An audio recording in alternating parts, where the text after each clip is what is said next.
Hi friends, welcome to என் உலகம் என் வீடு. எல்லோரும் எப்படி இருக்கீங்க? நம்ம மீட் பண்ணியே ரொம்ப நாள் ஆயிடுச்சுங்க.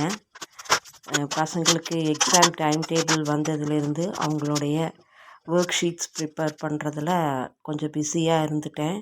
வீட்டு வேலை, பசங்க படிப்புன்னு இருந்ததுனால என்னோடய பேங்கிள்ஸை திரும்பி பார்த்து 1 மாதம் ஆச்சு. அதே மாதிரி யூடியூப் சேனலில் வீடியோ போடுறதுக்கும் கிட்டத்தட்ட 10 டேஸ்க்கு மேலேயே ஆயிடுச்சு. இப்போ ஒர்க் ஷீட்ஸ் எல்லாம் பக்காவாக ரெடி பண்ணிட்டேன். வர வெனஸ்டேலேருந்து எக்ஸாம் ஸ்டார்ட் ஆக போகுதுங்க. அதுக்கு எல்லாமே நான் ரெடி பண்ணிட்டேன். ப்ரீ பிளான்டாக எல்லாமே ரெடி பண்ணி இப்போ சின்ன பையனுக்கு மட்டும் நான் ரிவிஷன் கொடுக்க ஸ்டார்ட் பண்ணிட்டேன். இந்த அவனோட எக்ஸாம் ப்ரிப்பரேஷன் ஒர்க்னால தான் என்னால் வீடியோ போட முடியாமல் போச்சுங்க. இனி ரெகுலராக அனிமேல் வீடியோ போட்டுருவேன்னு நினைக்கிறேங்க. எக்ஸாம் இருந்தாலுமே ஏன்னா அந்த எக்ஸாம் ஒர்க் ஷீட் ப்ரிப்பேர் பண்ணுறது தான் கொஞ்சம் ஹெவியான ஒர்க்குங்க. படிக்க வைக்கிறது கூட கொஞ்சம் அவனை ஸ்கூலுக்கு எக்ஸாம் போயிட்டான்னா அதுக்கப்புறம் நான் கொஞ்சம் ஃப்ரீயாக இருப்பேன். மைண்டு கொஞ்சம் ஸ்ட்ரெஸ் இல்லாமல் இருக்கும். ஏன்னா அவனுக்கு ரிவிஷன் கொடுக்குற வரைக்கும் தான் எனக்கு ஸ்ட்ரெஸ். ரிவிஷன் கொடுத்து எக்ஸாமுக்கு அவன் ரெடியாகி கிளம்பிட்டான்னா எனக்கு பிரச்சனை இருக்காதுங்க. அதனால் இனி ரெகுலராக நான் வீடியோ போட்டுருவேன். என்னடா ஸ்டார்டிங்லலாம் ஒரே மியூசிக்காக இருந்ததுன்னு நினைக்காதீங்க. எனக்கு என்னமோ எனக்கு இந்த யூடியூப் சேனலில் நான் வாய்ஸ் ஓவர் கொடுக்கும்போது மட்டும் நானாகவே இருக்க மாட்டேன்னு நினைக்கிறேங்க. நான் ஆக்சுவலாக இப்படி இழுத்துலாம் பேசுகிற கேரக்டரே இல்லை. என்னன்னு தெரியல.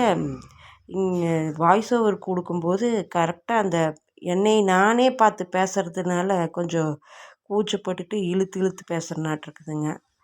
அதனால சரி ரொம்ப போர் அடிக்குமோ என்னமோ உங்களுக்குன்ட்டு தான் கொஞ்ச நேரம் சரி நல்ல மியூசிக்கை போட்டுவிடுவோம். என்னை நம்பி ஒரு 120 பேர் சப்ஸ்கிரைப் பண்ணியிருக்கிறாங்க. பாவம் அவங்கள ரொம்பவும் போர் அடிச்சிடக்கூடாது பேசின்னு சொல்லிட்டு தான் கொஞ்ச நேரம் மியூசிக் போட்டு விட்டேனுங்க. மியூசிக் எப்படி இருந்ததுங்க? உங்களுக்கு பிடிச்சிருந்துதா? இப்போ இன்றைக்கி நாம் என்ன விளாக் பார்க்க போகிறோன்னா, காலையில் பசங்களுக்கு இன்றைக்கி ஃபுல் டேங்க. அதிசயமாக எக்ஸாம் டைமில் ஆஃப் டே ஃபுல் டேன்னு மாற்றி வைக்கிறதுல இந்த சாட்டர்டே பசங்களுக்கு ஃபுல் டே வச்சுட்டாங்க. அதனால் காலையில் பசங்களை ஸ்கூலுக்கு தாட்டி விட்டுட்டு நான் வீடு டீப் க்ளீன் பண்ணி ரொம்ப நாள் ஆச்சுங்க. மந்த்லி க்ளீனிங் இன்றைக்கி பண்ணலான்னு தான் ஸ்டார்ட் பண்ணியிருக்கேனுங்க.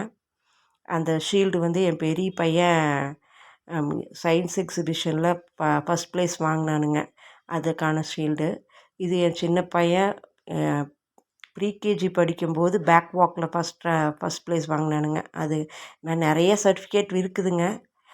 எல்லாத்தையும் சும்மா ஷோ பண்ணிகிட்ருக்கூடாதுன்னு அளவாக 2 மட்டும் ஷோகேஸில் வச்சுட்டு மற்ற எல்லாம் உள்ள பீரோவில் வச்சுட்டுங்க. இது என்னோடய கைவண்ணமுங்க. எப்படி இருக்குதுன்னு சொல்லுங்கள்.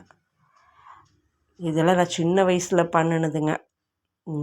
சரி வழக்கம் போல் என்னுடைய ரொட்டீனை ஸ்டார்ட் பண்ணிவிட்டு டஸ்டிங்கெல்லாம் ஸ்டார்ட் பண்ண ஆரம்பிச்சிட்டேனுங்க. நீங்களும் உங்களோட மந்த்லி க்ளீனிங்கெல்லாம் முடிச்சிட்டிங்களா? எனக்கு ரொம்ப உங்களை பேசி போர் அடிக்கணும்னு தோணுது. இந்த க்ளீனிங் ஒர்க் எல்லோரும் தான் பண்ணுவீங்க. அதனால் பேசி போர் அடிக்கிறத விட நான் மியூசிக் போட்டு விட்றேன், கேளுங்க.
இல்லை எங்கள் வீட்டில் மட்டும்தான் இப்படியா, இல்லை உங்கள் எல்லாத்து வீட்லையும் இப்படியான்னு சொல்லுங்கள் ஃப்ரெண்ட்ஸ்.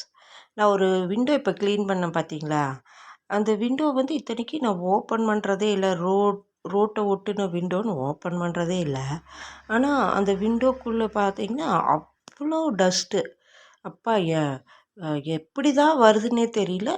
இத்தனைக்கு ஒரு நாள் விட்டு ஒரு நாள் அதை க்ளீன் பண்ணிகிட்டே தான் இருக்கிறேன். இருந்தாலும் அவ்வளோ டஸ்ட்டு வருதுங்க ஃப்ரெண்ட்ஸ். உங்கள் வீட்லேயும் இப்படி தானா? இல்லை எனக்கும் டஸ்ட்டுக்கும் அவ்வளோ ஒரு ஒற்றுமையாக என்னன்னு தெரியல. எங்கே இருந்தாலும் சரி என் வீட்டை தேடி தேடி டஸ்ட்டு வந்துடுதான்னு வேறு தெரியலைங்க. எனக்கே வெறுத்து போச்சுங்க. அந்த ஜன்னலை க்ளீன் பண்ணி ஒரு மாதிரி வெறுத்தே போச்சுங்க. எப்படியோ ஒரு வழியாக வீடை கூட்டி ஃபுல்லாக டஸ்ட் பண்ணி கூட்டி விட்டுட்டு மாப் போடவே ஆரம்பிச்சிட்டேனுங்க. எப்படியோ மாப் பண்ணிவிட்டு சைடு பை சைடு ஜன்னல் ஏதாவது அழுக்கு இருந்தால் கூட மாப் ஸ்டிக்கை வச்சே சருன்னு தேய்ச்சி விட்றதுங்க. இதுக்கு தனியாக துணி எடுத்துகிட்டு கிடக்கு. எனக்கு இன்றைக்கி இருக்கிற டயர்டில் முடியாதுன்னு அப்பா எப்படியோ எல்லாத்தையும் மாப் போட்டுங்க.